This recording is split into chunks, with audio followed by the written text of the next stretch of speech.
What is the simple definition of science?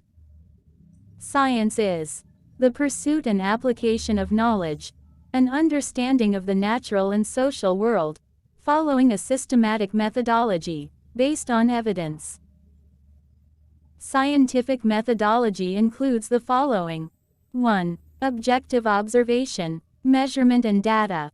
Possibly, although not necessarily, using mathematics as a tool. 2. Evidence. 3. Experiment and/or observation as benchmarks for testing hypotheses. 4. Induction.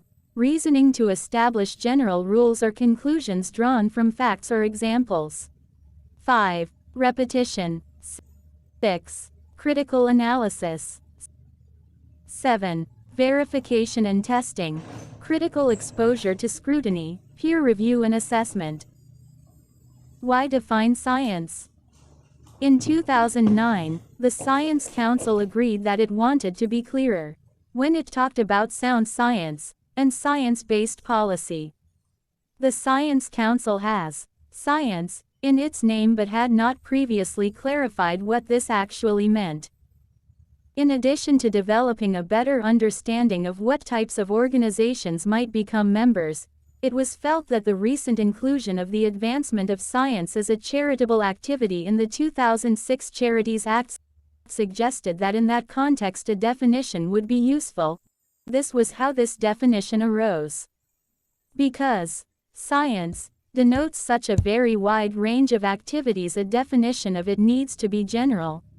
It certainly needs to cover investigation of the social as well as natural worlds. It needs the words systematic and evidence, and it needs to be simple and short. The definition succeeds in all these respects admirably, and I applaud it therefore. A.C. Grayling commending the definition in The Guardian, in March 2009. Thanks for watching. Please click to the subscribe button for further informative videos.